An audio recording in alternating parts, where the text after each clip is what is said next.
Hi, welcome to an exciting episode of Spirituality with a Twist, where we explore mystery of spirituality and the science and philosophy behind it. Today, we have a very special guest, Leila. She holds two master's degree and a psychic in behavior and clinical psychology. Her wealth of knowledge and experience in helping people navigate life's challenges is truly remarkable. But what makes her stand out is her decision to step away from traditional clinical psychology and embrace a life of limitless potential and freedom. As she puts it, why settle for being a good enough version of yourself when you can be wild, bold, and free? In this episode, Leila shares her insights on how to ignite your soul's passion, ask the right questions, live your fullest life. So, get ready to be inspired and challenged by her courage, wisdom, and authenticity, because this is spirituality with a twist.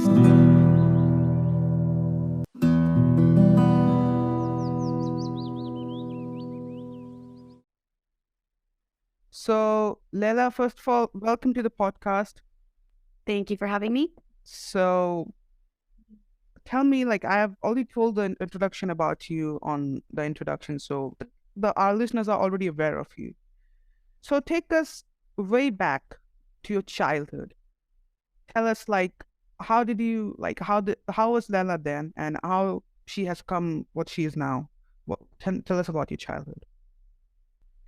That's an interesting question because I think a lot of my healing journey has been returning to what I was like when I was a child.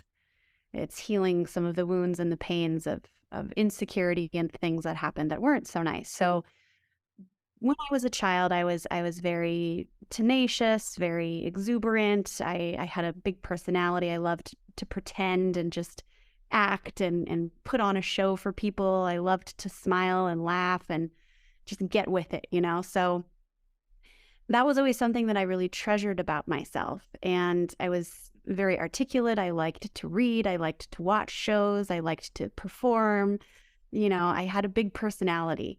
And throughout my childhood and early adolescence, I went through some pretty traumatic things. My parents divorced and, had a really tough time. And my mom had abducted me out of the country, and it was pretty rough there for a long time. And I lost my spirit in the process of that.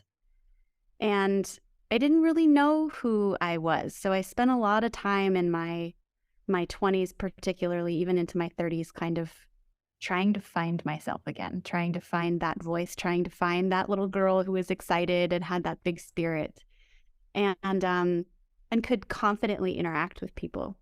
And so I think my healing journey really has led me into that space of recapturing that part of myself that I was hiding. So, what do you think your purpose is, and do you know it? And do you ever feel like you need you need help finding your soul purpose? Absolutely. Yeah. I know it now, or I'm starting to know it now, I guess. I think it's still unfolding for me as it does for everyone. But I think we live in a society, we live in a world where we have been conditioned with this message that it is about a pursuit of happiness. And I don't believe that to be true. I think that our pursuit is of purpose and our pursuit is of meaning. Why am I here? Why is this happening? What is my purpose in life? What is the meaning of these circumstances? What is the meaning of me? And without that, there's this immense void that we have. And I think my purpose is pretty clear. I think I'm put on this earth to guide, to help heal. I think I have a gift in that sense. Is I have a gift to see an unconditional love for people, and I see their best. And so when I look at someone, I see the best version of them, regardless of what their circumstances are, because we all have our struggles. I have my struggles. You have your struggles. Our listeners have their struggles. We have moments in our lives that are really amazing and really challenging. And if we can hold on to our innate internal purpose, and we know that confidently, I think it allows us to move through life circumstances with a lot of love. So, And yeah, it's love for yourself, love for others, love for meaning in life and why we're here. so in that question that I also asked, that do you Mhm. need help to find that purpose, or you think you discover it? I think we need help discovering it. I think that people are put into our lives to guide us and to help us heal. You know, there's teachers, there's leaders, there's healers, there's guardians, there's people that we need to help facilitate that growth and that discovery. The discovery of the purpose. It's inside of us, but I don't think we well, I think we can, but it's going to make it a lot harder to do it on our own. And if we have people that guide us into that process, it's a lot faster. It's a lot more supportive. It's a lot more loving. It's a lot more accepting. And I think it can become a lot more clear, quicker. And so if I really reflect on it, I think people do need help. Because I think our pain blocks us. It's kind of like putting on pain glasses. You know, we walk around with these sunglasses and these shades, and we're shielded from being able to see our real value in life and our worthiness. And when we're in pain, we can't see it. All we see is the pain. So a guide like me or a healer, there's so many healers out there that are a really big part of this journey. They don't see the pain. They see the purpose. They see the person. They see you, they Yeah, see the they see person. you. They don't see you through that lens of pain that you experience. So I do think we need help. So, what are some common misconceptions people have about psychology and therapy? That and how do you address them? Well, I think people traditionally think therapy is just you sit on a couch and, you have some guy or some girl listening to you and they're just like, agreeing, and they're not really giving you advice. And there's a lot of that going on. There's a lot of therapists that's what they do is they just talk. But I think the misconception is therapy is not supposed to be this lifelong experience that we just keep going to therapy indefinitely. And I think that there needs to be a shift in our perception of this, but also as facilitators and clinicians, that healing is a journey, but it's not a lifelong journey. It is an achievable journey and something that we can reach. And once we've reached it, that person is only there as a guide. And we can touch base with them if we need a little guidance or help, but we don't need them to constantly heal a wound that is there forever. It's we have also been conditioned to think that mental illness or addiction is a disease, right? And I think it's a wound. And I think a wound can heal. And it leaves a scar, but you don't walk around with the pain anymore. So that's the misconception is therapy is really there to heal a wound, not continue the wound and not continue the addiction or continue the stigma that there's something wrong with you, because there's not. You're hurting. You're in a sort of not like a not a disease, but in a condition that you have to Yes. come on. But people often assume it as some kind of a disease that you need to go to this Yeah. person. It's like a, you know. Exactly. Yeah. In our world, because I am a clinical psychologist and I'm a coach, but I look at it a little bit differently. And there's a big message going out. Even, Gabor Mate is leading this initiative right now of this message that addiction is not a disease, it's a trauma, and it's a response to trauma. And people hide behind addiction. And addiction is also codependency, which is addiction to other people. And there can be addiction to therapy, right? Of tell me what's wrong with me, tell me what I need to do, instead of digging deep because you have all the answers inside of you. My job as a facilitator, my job as a therapist is to help you see yourself in a different way. See yourself So in love and in acceptance instead of pain and darkness and fear. so can you discuss any challenges or limitations you have faced as a work as a psychologist, and how you overcame them? Some challenges that you faced. Well, I think that's twofold. I have my own challenges as a therapist, right, that are often very similar to the challenges I see with my clients. And it's ego. Our ego stands in the way. And our ego Our ego is birthed in pain, and we all have it. And we look at ego like it's this terrible thing. Well, it can be, right? But ego is there to protect us. So we want to control, we react out of fear, we protect ourselves, we get stressed out, we worry about what people think, we get distracted by tasks that we have or our own circumstances and pain. And we show up what we think the person expects instead of who we truly are. And that has been a barrier for me as a therapist, is discovering who I really am and what my purpose is in this role. Is not to, be the answer. It's to help you find the answers. And ego will tell me that I am the answer, right? Or that I don't need anybody else, but I need them to help me to help them. I can't do it without them, So you don't think ego as a bad thing, like people assume that it's really something horrible, I think it's dark. I think it's mysterious, you think? fear. Yeah. I think it's based in fear. We get scared. And ego comes out of, at some point in our life, usually in childhood, right? Our spirit was hurt. It was wounded. We call that a trauma, right? A trauma can be really, really big. It can be really, really small. But a trauma is a trauma. It's just a wound or a break in the spirit. It's like a thorn that gets stuck. And when that's where ego comes from, is, ow, that hurt. I don't like that. I don't want that to happen again. I don't want to experience that again. So, I'm going to show up in a different way now. Or I'm going to start thinking in a different way. Or I remember what that felt like and I hate that feeling and that hurts. That's what ego is. It's just our false self. It's based on pain from other people. And it's this protective shield A that we put shield, yeah, a shield. Yeah, it's a shield. It's armor, right? So what do you think codependency is?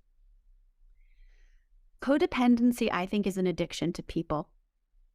And codependency is an addiction to drama.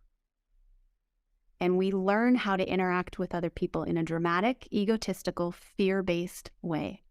And that, in my opinion, is codependency. And it's a triangulation. So I look at it as codependency is we learn to depend on another person and the way that they are, or the way they expect us to be, or the way that we are with them. And we categorize ourselves in a certain way. Like, I describe codependency in a triangle, three triangles, right? We have a perpetrator, we have a martyr, and we have a victim. We can call it your MVP, right? Your martyr, your victim, and your perpetrator. And your martyr is the helper. It's the one who's always doing everything for everyone else. It's the problem solver. It's the big brother. It's the protector. It's the doer, it's the fixer. It's the cleaner upper. It's the one who puts their own feelings aside for the sake of everyone else. But when they do that, it doesn't feel good. They don't feel important. They feel that everyone else is more important than them, right? But they feel that their worthiness depends on them showing up in this helper role, right? Now, let's move as a martyr. Now, the other one is the victim. And the victim is the one who it's never their fault. They didn't do anything wrong. It's someone else. They're helpless. They need somebody to fix it for them, which is usually a martyr. They're the ones who are always taken care of. They're the ones who always need assistance, who they're a little bit more melancholic. Sometimes they're a little bit more touchy-feely. They cry more. They're in more empathetic, but they don't know what to do with that. And they're not often allowed to do that because the codependency relies on the role, right? Now, the last role is the perpetrator. And this is perpetrator sounds so bad, right? But it's really someone who shows up a little bit more ostentatious. They're a little bit more bossy, they're a little bit more go-getter. They boss people around. They tell them what to do.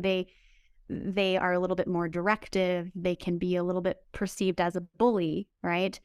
Sometimes this comes also in birth order, like children who are the oldest of the brood often find themselves in this role because they're the oldest, right? So everybody listens to them. They have to be in a certain way. They have to Exactly. They're the ones they're the responsible ones. They're the directive ones. They're the ones in charge, right? But what happens is every single person can take on a different role in this, but we have a tendency in our pain to prefer one or the other, right? And we get used to, we get conditioned, we get patterned into showing up this way, and we start defining ourselves this way. This is who I am, right? I'm someone whose opinion doesn't matter, or I'm someone who can't be helped. I'm broken, or I'm the one who's always right. Everyone else is wrong. A false ego also, you can say that. Yes, exactly. Because of others' opinion, you have become this something like, you are not you. You are just for somebody else, like in a way. So your Exactly. true self is hidden now. I cannot Yeah. be fixed. I am broken. Nobody can help me. Yep. So. Yeah. Or I have to help them to have worthiness. Yeah. I have to be that. like perfectionism, for example, is ego. And ego shows up as a martyr. And the martyr feels like, this is my worthiness. This is how people love me. This is what I have to do to belong. This is what I have to be loved. And that's the codependency. That's the addiction, right? Is because I have now defined I only am loved and I only belong if I show up in this false way, because that's how people interact with me. And it's addictive. And it's pre-programmed, it's subconscious. We don't even recognize that we do it so much, but so much of our pain is rooted in our ego. And the healing is recognizing that. So what is the good codependency? You talked about the bad thing, but I think in a certain way, the goodness of it, like, how do I be myself? Because, as I said, as you said in the last verse of it, that if I don't be that somebody, no one is going to recognize me and nobody's going to, Yeah. So how do I be myself and get recognized and be in the zone? Because people, they want to be in the zone. They don't want to be alone. They want to be themselves, but they think if I be myself, they're not going to like me. Like a false imagination that people are going to hate me. Well, they might not, but they think that they might not accept me. So how do you think we develop that good codependency in your opinion? I think we have to move out of our ego and we have to move into our soul space. You just mentioned that ego is good. Then please elaborate. Ego, I don't know that ego is good or bad. It's just, it is. I don't like to attach any good or bad to it, right? Ego just is. Ego is there and it needs to be acknowledged, and ego needs to be heard and recognized. And it needs to be acknowledged that I don't have to show up this way to be loved. So the healing in that is loving the ego and recognizing the ego, but also saying, this isn't really my purpose. This isn't really who I am. This isn't really how I want to show up in life.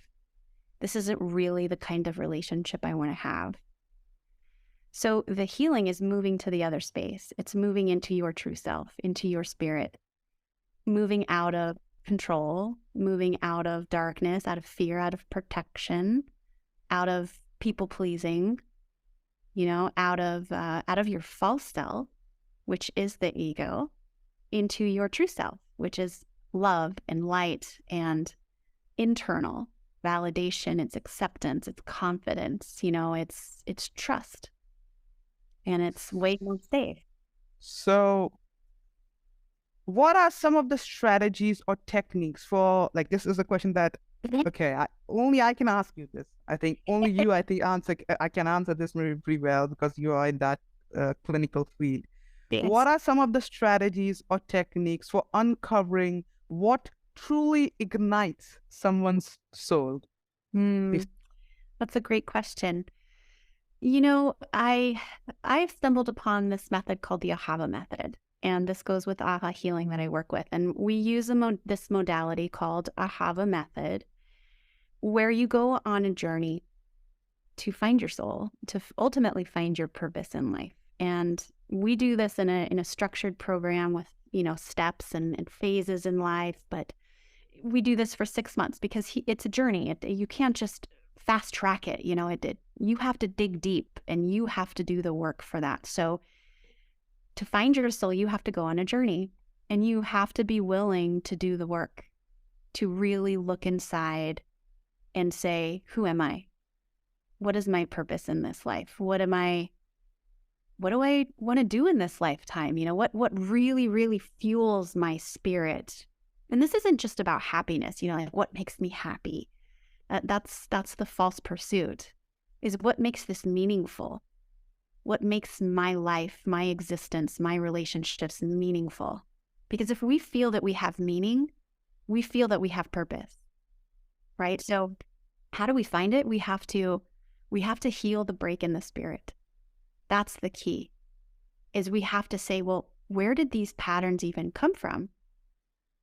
And we got to go back. We got to go back to our early childhood. We got to go back to when we were kids, before our frontal lobe, before our ego was really guiding us, right?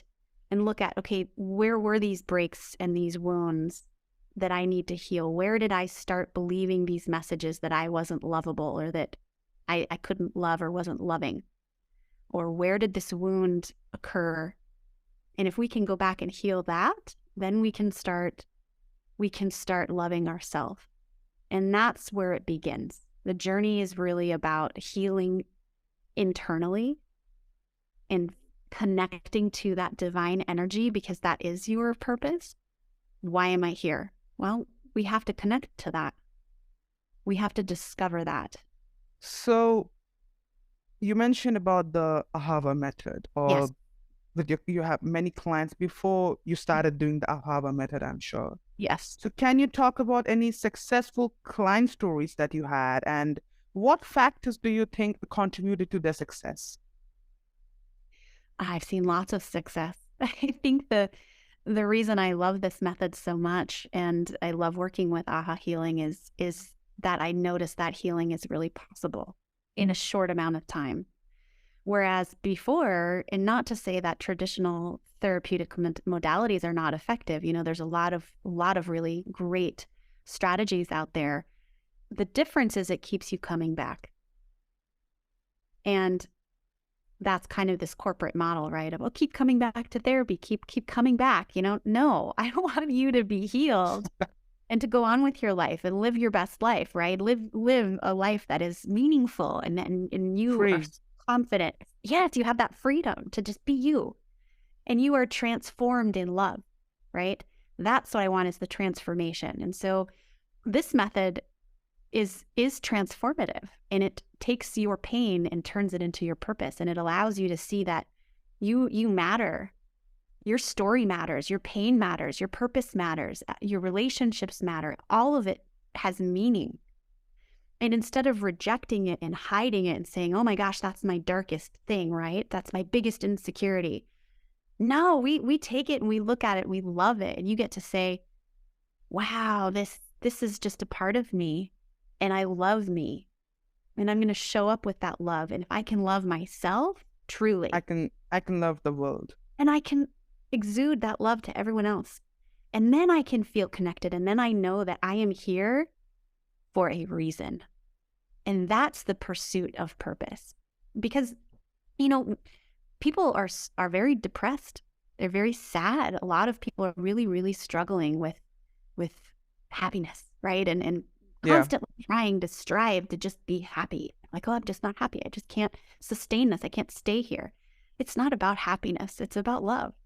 It's about love, and where Yeah. you find love, you stay there. Like Yeah. you're just looking for happiness in the wrong places. Happiness is right here in the present Yeah. moment. It's just that you're not like acknowledging it. Yeah, you're not acknowledging that this present moment itself, that you are alive, fit, fine, speaking is really good, but you are just in a false expectation of acceptance of people, that if they accept me, then I'm going to be happy. If they don't accept me, I cannot be happy. I am so depressed. So they have maybe Netflix or something. They just go on the bed and say, no, I'm depressed. I don't want Yep. to do anything. And that's the This is just tendency, right? Oh, I'm going to use Netflix to heal my sadness right now. Well, happiness is just an emotion, just like all the other ones. There's hundreds of emotions. But we have this attachment to, we feel like we have to be this way. And that's the ego, right? That's the false message of, people won't accept me if they know what I'm really struggling with, right? Because you're rejecting it yourself. You're not accepting your own pain. You're not accepting your own emotion.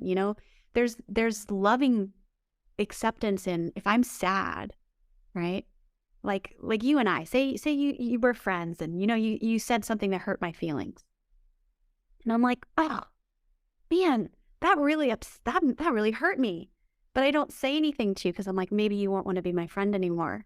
Or maybe you Yeah. think you're mean or you'll feel criticized or judged. So I just don't say anything.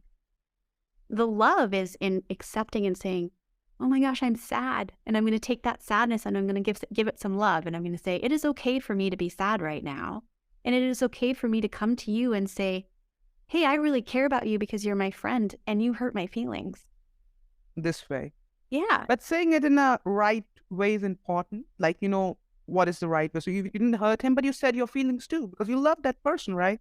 Well, So, like, as a friend, so why wouldn't you say that, hey, this thing hurt me, but in a good way? Like, in a good way. so it didn't hurt him, it didn't hurt you. It just went with love. Just even that feeling went out with love. Exactly. That's the difference, right? That's a loving way. But if I get stuck in my ego, I get stuck in that fear of, oh, you're going to get mad at me. Or then I might go deeper, right? Because if I'm really Yeah. struggling with anxiety, I'm going to go down a rabbit hole of, oh my gosh, I'm too sensitive. Here I go again. I'm always getting upset with people. And then I'm criticizing myself, which is often what we do, right? We're pretty mean to ourselves. And so healing in the soul is also about changing the messages and the beliefs that we have about ourselves in a much more loving, accepting way. So, what advice would you give to someone who knows they want to make a change in life, as you mentioned, but is unsure where to start? They know what to change, but they don't know where to start. I would say love yourself enough to just start, to just take that first step, to value yourself enough. Because if you don't value yourself and your pain and your struggle, no one else will. How do they find a way? You have to believe in the ability to heal. That's the first step is this is possible and I want this. I can do it. Yeah, I just have to start. And I might not know, oh my gosh, I don't know how I'm going to do this. This seems like such an impossible pursuit. But I'm going to do it anyways. I'm going to and do I'm it. just going to I'm going to take give my best. I'm just, one thought. yeah. Is it going to fail? Success, but I am going to do it. That's it. Whatever happens, will happen. Yeah. And I mean, to backtrack, I think honesty is maybe a good start, is to be really honest with yourself. If you're stuck, be honest about that and say, I'm stuck. I need help. It's the honest reflection of saying, I'm struggling. I'm having a hard time. Maybe I'm depressed, or maybe I feel lost, or maybe I feel broken, or maybe I'm just so sad. Or maybe it's worse. Maybe you feel suicidal, or maybe you feel just completely rejected in life. The beginning is to say, this is how I feel and I need help.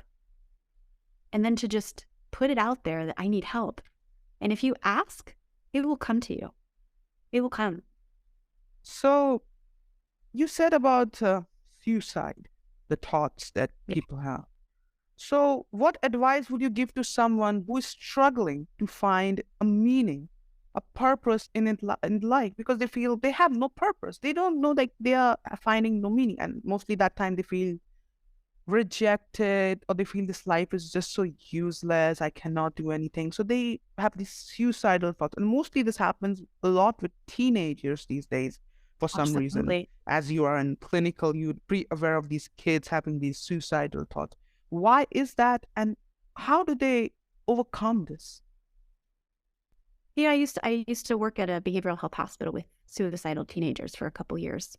And suicidality is such a tricky thing, because it's depression plus hopelessness plus worthlessness, right? So you put all of those things together and it goes on fire. And it feels completely overwhelming. But the underlying message of someone who's struggling with suicidal thoughts is that I'm not worthy, that I'm not good enough, that nobody loves me, that I don't have any meaning in this life, that I wouldn't be missed if I were gone, right? And that's a lie. That isn't a lie that our fear tells us, because we all have a purpose. Every single person on this planet has a purpose and has meaning, and they can't see it. because they're in so much darkness and so much hopelessness that they're unable to see their own beauty and their own light. And so when you're struggling, that's the time where you need help the most, because you are in darkness, you are in hopelessness, you are not able to see who you are in this beautiful light form with such an amazing purpose Yes. and meaning, right? And this is where, back to your original question, can you do it yourself? No, I don't. I think it's so much harder. Oh my gosh, it's so much harder. And sometimes people will struggle with this for decades. Go from struggling from their teen years all the way into their 40s and their 50s, carrying this burden of, I'm not good enough. And that breaks my heart, because that's just a lie, because they have so much beauty inside of them, but they can't see it. And so if they can just admit, I am in darkness and I'm struggling and I need help, and just voicing that, just speaking it even to themselves, allows that darkness to come out a little bit and a little bit of light to come in. But sometimes, as you said, you mentioned to come out of it and they should get help. But sometimes, teenagers, I have met a few, they usually say, I'm just a kid, 17, 18, 19, 20. I cannot go to a doctor. I cannot go to seek professional. Who do I really ask to? I cannot tell it to my parents because they feel so. Where do they? And maybe even they sometimes, as you say, if they know somebody, so they can obviously get the courage to tell somebody, like maybe a friend, maybe someone they love, maybe sometimes even their sister or mother. But sometimes, as I said, the kids, obviously, it's a fact that there's no denying that they cannot sometimes go to professional help for etc. Reasons. Then how do they seek help? And who do they seek help to? To God? To maybe to who? They are they don't know. They always keep saying that I don't have anybody to talk to. You keep saying I talk to somebody. Who do I talk to? I don't have anybody. So what would you answer to them? Well, I think part of the pain is in feeling alone, is that I don't have anybody to talk to. But the reality of it is we always have somebody to talk to. We have ourselves and we have God. And God is whatever you make it to be. Your spirituality is a very unique individual experience, right? We want to attach religion to it, but it has nothing to do with that. Yeah. It's connecting to divine purpose. Yeah. Something created me. Yeah. So I obviously must have a reason to be created.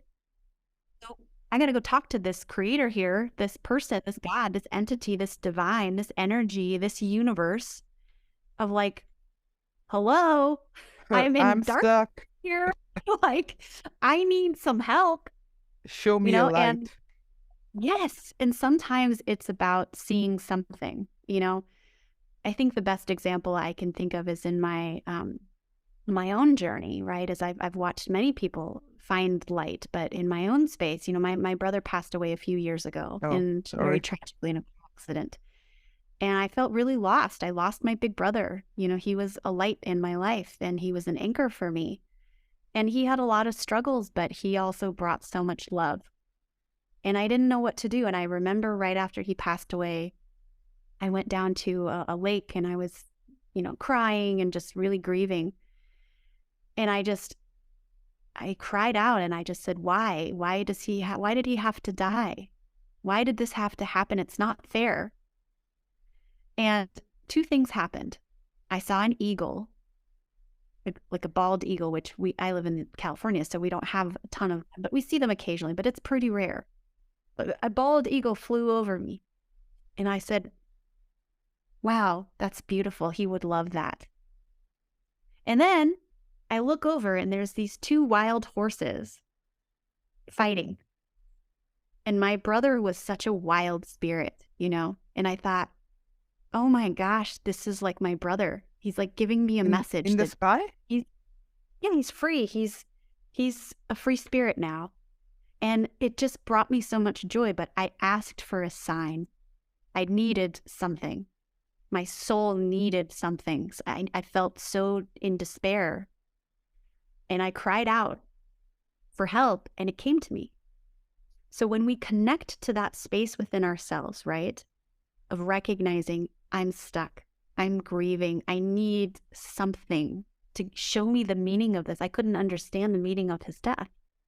I still don't really understand necessarily the meaning of it, but I know that his energy is still here. And there's still times where if I really tap into my beauty and my love for my brother, I'll see something. Butterfly, a Anything you bird, see him, you eagle. see it, it's him for you because you It's think him. that could be him. That's the energy. It, it's energy. Yes, exactly. It So connects what I feel, energy what I, in my f- soul. what I feel, the truth is within inside us, but we're looking for it outside. But Yeah. whatever you talked till the way, whatever people are listening to us right now, somewhere, anywhere, I'm thinking she has 2 degrees back on there. She's a doctor, therapist, science, and all. She's talking about these kind of fascination stuff, energy, science. This question comes like you're a doctor saying something like this. It sounds like you're a medium, some astrologer. So A little bit. a little bit on that side, but do you think is it really viable to think it this way? Is it even like sensible?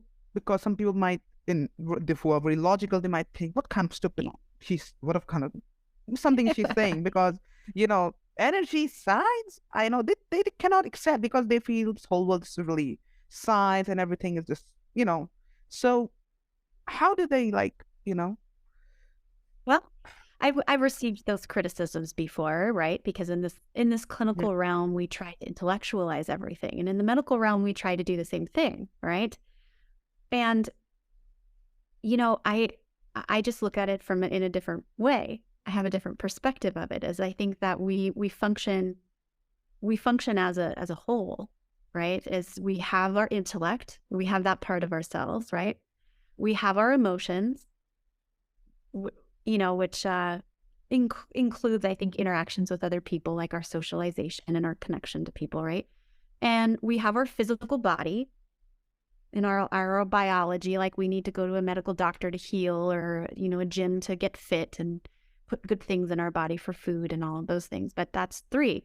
The 4th part of this, which I call the quadrinity, which is about holistic self, is your spirit and our soul. And intellect and science cannot define soul. We don't have an explanation for energy, yet we are full of energy. Our well, entire youth thrives in I energy. think People thrive I in think energy. the soul is none other than the awareness itself, the consciousness. This is the soul. This Exactly. this is the soul, and how they can experience it. Because I find people, they're asking me, you keep talking that everything is soul. We are actually the soul. How can I see the soul? Seeing it is pretty easy. Just Yeah. going inside you, being completely empty. And when you become completely empty, I'm telling you this, when you become absolutely empty, you don't know anything. You just know this I, that I. That's the Mm. time this is the soul. This is because that's you. You are Yes. aware that you are alive, this world, you are aware of this world. This world, then it's an illusion, because the day you close your eyes, the world is an illusion, it just got away. And the day you open your eye, this awareness comes, the soul, it tells you, oh, this is the world, this is this laptop, I'm seeing this, beautiful person on the other side, and etc. So this awareness is the soul. Life, people keep asking, what is life? Life is just you're living it already, and you're asking what is life. You're experiencing it, you're asking what is life. This is such an absurd stupidity. And it's because we have always postponing life. We are always living in the future. We are not living in the moment. We always postponing that we live tomorrow. We live when this somebody comes in our life, this something happens, while we have to live right now. And when we don't do that, what happens in the end? We regret. We go into And I think we depression. get lost. Yeah. Yeah, we get a little lost. And I think that a lot of professionals in my field, might not agree with me from this approach, which maybe that sets me apart. It certainly sets this method apart. This Yeah. aha healing is different. It's a little bit more mystical. But I think that when we try to compartmentalize healing in one area only, then that's our ego. And that prevents me from helping my clients really find themselves and find their meaning. If I think that I have all of the answers and it's only intellectual and I have to understand all of it, that doesn't work. And that's going to make me the key, right? And I'm not the key. I'm just a shell here to help that. I might have, degrees for it, and I can help in a way that might be a little bit more advanced, right? And there's times where I have to go get advanced help too. If I get sick, I have to go to a specialist. I don't go to my mechanic when I have a sinus infection, I go to the right practitioner, or the right person, the right professional for that. But I think healing is holistic, and we have to look at the spirit. We have to look at something that is beyond our capability of understanding. Because just like you said, it's just an I. It's just an energy. It is who you are. It is how you connect. Recognize. Yeah, and you can't explain that. It just is. Experience it. You can just experience it. Yeah. It cannot be described because it is not something to be described. It is something to be lived on. Exactly. So you keep talking about this Ahava method, and you seem to be pretty attached with it as well as the individual. So very excited. Yeah. how did you, you were doing this psychological thing. So when did you decide you want to do this? How did you discover it? What was the sign for you that I want to create something like this? And how did you, created the Ahava method? When did you did that? So I actually didn't create it. Oh. Janice Taylor created it. So Okay. I am one of her healers. Okay. And how I found it was I am in my PhD program. So I'm almost a doctor, but I still have about a semester left in my journey. But I have a master's degree in clinical psychology. So I've been working as a therapist for the past 6 years. And I felt really frustrated. I learned the ins and outs of psychology, of how to be a therapist. I learned all these different kinds of strategies and healings and, modalities to be a therapist in all kinds of settings, private practice, hospital. Yeah, I worked at a psychiatric ward. I worked with teens. I worked with children. My frustration was that I wasn't seeing transformation. I wasn't seeing the healing. And I think the reason for that is because we weren't acknowledging the spirit, which is where the wound is. The wound is in the spirit. The wound is in our soul. The wound is in something that only you know. And here I am trying to be the know-all. I can't do that. And so I'm still, getting my PhD, but I wanted to find something else that would complement this missing component for me. Missing piece. And this missing component for the missing piece for the people I was working with, because so many of them, and, were really, really hurting. And I worked with, adolescents and children with very complex childhood trauma, assaults and suicidality and self-harm and suicides and deaths and accidents and trafficking and really horrible things, right? And they weren't healing. And I kept thinking to myself, what am I doing? Why am I spending all of this time in this capacity here where I'm not really helping them heal? Because they walk away with this oozing wound still there. Have they gotten a little bit better? Sure. Are they taking medication now? Sure. Are they going to keep going to therapy? Sure. But are they really transforming their living pain? the life? No. Living the life. Yeah. Do they feel love for themselves? Maybe a little bit. Do they still have nightmares? Yeah. It didn't give me my meaning to be a healer. You felt your purpose is not. Yeah.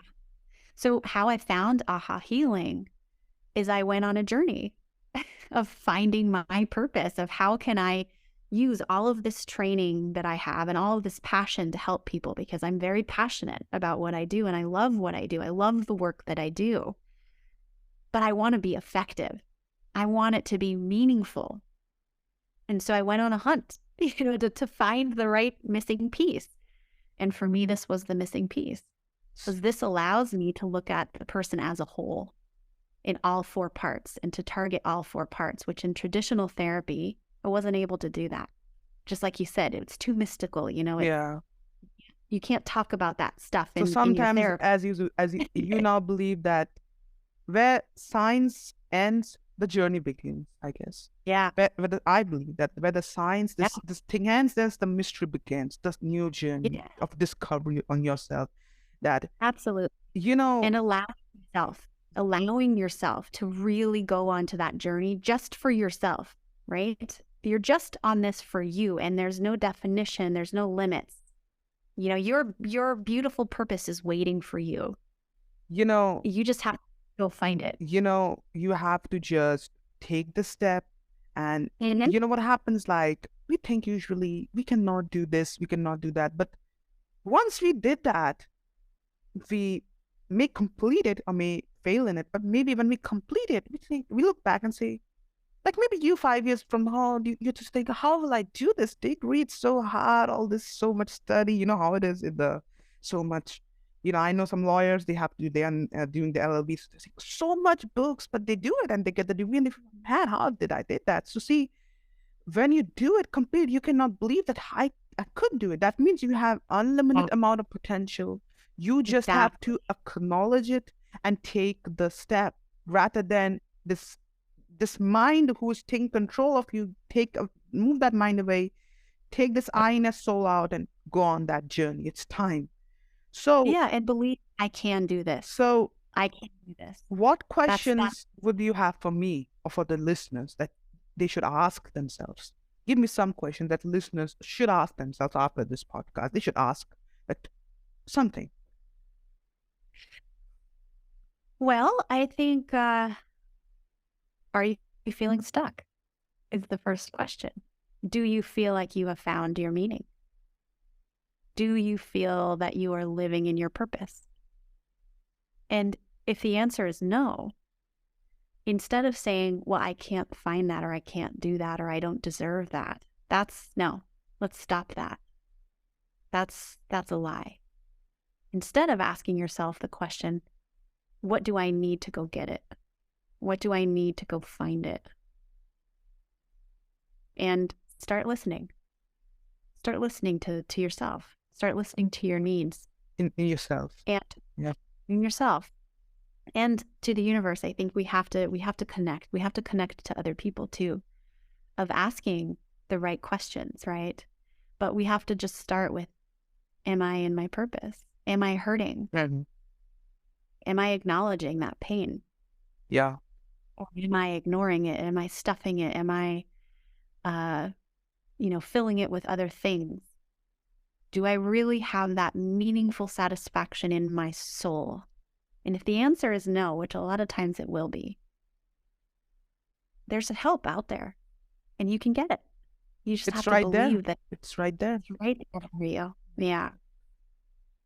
So, finally, can you share with us a sneak peek of anything, any upcoming projects or initiative that you're working on after this AHAVA method, or this is the only thing that you're currently just focused on, or you have some other higher plans that you think, oh, I need to, like you Oh, said, I I've have so mentioned the many plans. degree, but so is there some? I No, I think now that I am listening to my own purpose in life, right? And really being free to just help people without the restrictions of that, and doing this more in a coaching capacity as a therapeutic coach.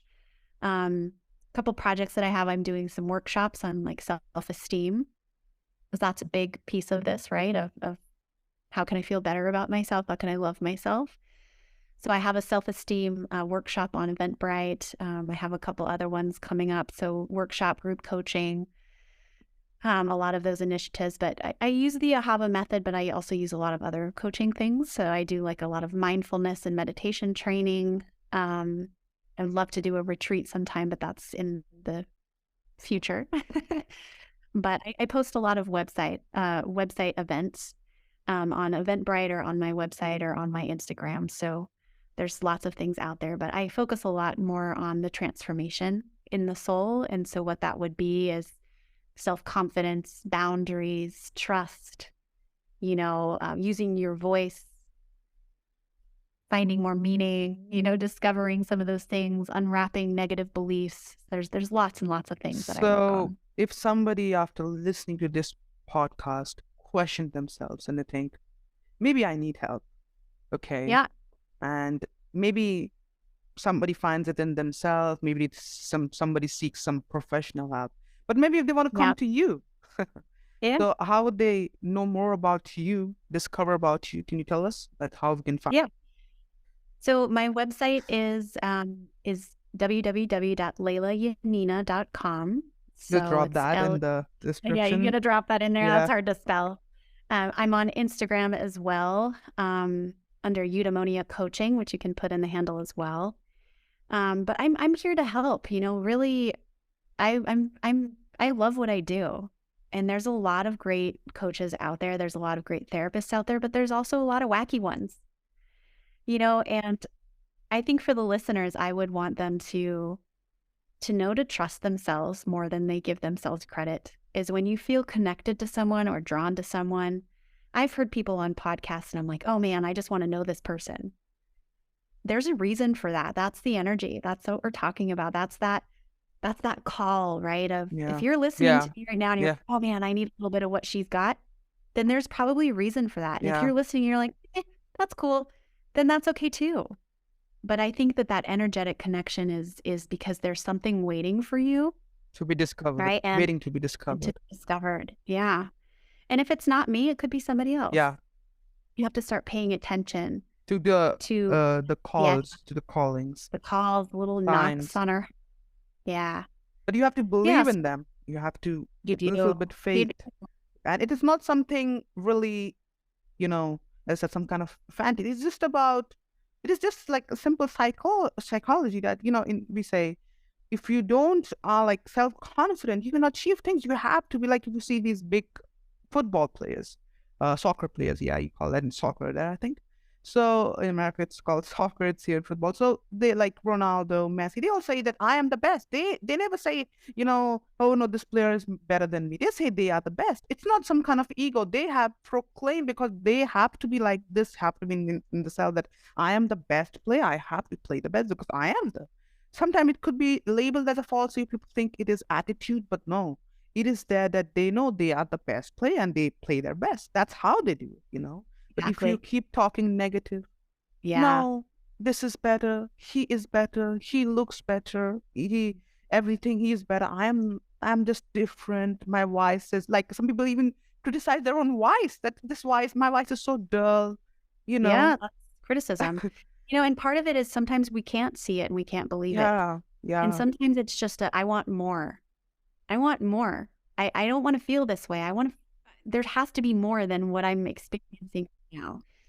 One of the initiatives that I'm taking is I'm in the process of opening up what's called a Soul Shine Institute. Uh-huh. So I took soul and like sunshine together. It's Soul Shine Institute because I think my soul shines now and I love that. And I want to help other people find the shine in their soul. So Soul Shine Institute is where I do a lot of my individual coaching and a lot of my workshops. And for the entire journey, if you just feel really, really stuck, I think that AHA Healing could be a really great place to start that. But that's the whole journey. So it really just depends what someone needs, But if we keep pretending that we can do this alone, then we're going to be alone. A false wall. If you create that false wall around you, that, Yeah. it's And that. you'll keep being alone and you'll keep feeling alone. We don't have to be alone. There's a We can lot. be with the world. Exactly. We can. Being alone is really powerful if you know how to fight it. Being alone is a great thing. You can know more about yourself, but you have to first understand this loneliness. Yeah. Because if you don't, you will fall in the darkness of that loneliness. And while there is light too, Exactly. because a journey is always alone. Others can show you, but journey is always alone. The soul journey. Healing journeys are an alone experience. They really, the loneliness though is the darkness, right? Yes. Once we Yes. are connected to love, we don't really feel alone anymore. Yeah. Even when we are by ourselves, we don't feel alone. We feel connected. Yeah, just in our enjoyment. Exactly. Like, yeah. Yeah. I don't, Yeah. So what question would I have for you? I would say, from your perspective, right, as this person facilitating this podcast, what do you think needs to be the question for people to ask themselves to go get help? Well, if you what you said? What do you think they need to ask themselves if they need help? Well, I think they need to, as you said, as you mentioned, the same thing. But I think they need to first of all accept that they are what they are. Mhm. They need to accept this, because if they don't accept this, they cannot continue any longer like this. Yeah. First of all, accept that this is where I am. This is who I am. And yes, accept that. Accept the truth that I am this. I cannot change that. Like if it's something, some kind of a physical thing, what I can change is my behavior, to my attitude towards this certain kind of pattern that I have developed, Yeah, I like that. you know. And if you have some regrets, everybody does, Yeah. regrets, traumas, it's gone. You have to come back now. You have to come back in the present. How long will you sleep in that darkness? It's time to wake up. That soul is calling you. Your I-ness is Uh, calling you, but you are keep putting it away because you can. You are so powerful. You just, I will not, I will not. And slowly it will eat you up. That darkness yeah. will eat you up. So my message to everyone is not to ask, is to just do it. It's the time. Wow. Will be never a right time. If somebody tells you this will be the right time, biggest mistake. Right Yeah. time, there's no right time. This is the right She's time. the right Right one. now Yeah. is the time to take the action. There is no tomorrow. There is no tomorrow. There is only the present. See, you have the So take passion the and the action. fire too. Well, Yeah, this is my personal time. belief that I had. Yeah. Yeah, I love that. So, my last question to you is: Mhm. long journey, still any regrets that you think you still fight, still any pain? It's honest question to you. Yeah, This some darkness. I struggle. I struggle often. You know, I think my biggest holdback or barrier is sometimes I am afraid to show up in my full power, in my full um, soul. I guess I should say. Is sometimes I still struggle with the insecurity. You know, is this really who I am, or is this really where I should be, or is this really working? Sometimes that discouragement still comes over me. And I have to do the same things that I'm expecting my clients to do. If I can't do it myself, I certainly can't expect anyone else. You know, so I have to lead as an example. And I have to acknowledge that my ego is strong sometimes too. I love to control things. I do. I am Okay. bossy. Like, you know, my boyfriend will tell you I'm bossy. My kids will tell you I'm bossy, you know? So I struggle with that sometimes of relinquishing the control and letting people stay in their own lane. You know, so I have to check myself just like everybody else. And I have to ask myself those same questions. And I think that, you know, that humility sometimes can be really challenging. What is the most beautiful moment of your life, you think? The most beautiful moment. Oh, that's such a hard question. um, I don't know that it's so much a moment as it is a feeling. I think the most beautiful moments of my life have been moments of true, pure connection and love. So I could think of a couple, you know, when my children were born, or when my children experience, you know, a big thing in their life, like a Yeah. graduation or a Yeah. dance or a good grade, or, you know, when you really hug someone, you know, like That really, energy. Yeah. yeah, and you have that just love connection. Or, you know, it's something small sometimes, like Yeah. watching snowfall, you know, but it's connection. I think that those are the most beautiful moments, is when you can really connect to love and you feel it, you know, and you can't deny that when you feel it. There's not really, how do you explain love? You feel it. Love cannot be explained. Love can Um, just be experienced. And love is not for everybody. So love comes down on some people, you need to accept that also. Because yeah. people, and I tell you this really great thing. I think I should tell you this. I should tell to our listeners today too. You will read romantic books, you would watch romantic movies, you would read a whole library over love. But what's And the point if you haven't experienced it. Yeah. You're You thinking can't about the apple, but you haven't eaten it. You eat can it. You can't. imagine all the way, but you have to eat it to experience. And as I said, love is for everybody, but it does not fall on everybody, Yeah. right? You have to just, so that's one thing that you should know. But know yourself that inside you, there is a huge, unlimited amount of source of love, because the reason you are born is also the love. Yeah, the Yeah, reason that's I the would whole say reason. source of your birth is love. Yeah. The source of your Yes, birth that's is love. exactly the reason. We're So that's all why, yeah, born to be loved, yes, to feel and experience love. That's kind of the ultimate purpose, right? So if we can start to see those moments, I think those are the most beautiful. Is when you see yes. somebody really living in that loving space, that to me, that just bursts my heart wide open. Thank you. Yeah, as I said, love is right. Like, we are talking. It's just this conversation is a sort of love. We are exchanging this energy. Yeah. It's like, no one's listening to us right now, and we're doing this right now. But now, when this goes on, somebody going to listen. But it's just conversation you and between me. There's no here and there, and we have to Yeah. be, focused. And that's why it's also important, I guess, to focus on this one or two things. You focus on 10 different things. Yeah. Stop doing that. Focus on this thing that this is what I want. Find Yeah. that and start working. That is law Yeah. of attraction, is Go in the working. direction. Yes, Yeah. keep working. It's not a come. It will only come if you keep working on it consistently. Yeah. Yeah. So thank you so much. I guess, I don't know how to, this is such an amazing conversation. Just thank you for so much for joining today on the show, Lilia. No, thank you so Your much for insight. having me on your show. Okay, so your insights were incredibly valuable, and the knowledge that you give into everybody who is listening it right now, and to me also, that I think your view of viewing life is such amazing, and I felt we are so alike in that way. I Yes. observe. So I really appreciate that you come on and decided to even share this to the world, because I that's the reason I'm also doing this podcast, Yes. that people can put this knowledge and find a Spread the new word, right? Yes, yeah, Yes, healing is our possible. It's possible. So I appreciate you having me on and being passionate in your pursuits as well. So you're on the right track, and I appreciate your enthusiasm. Thank you for tuning into Spirituality with a Twist today. I hope you enjoyed our conversation and gained some valuable insights from it.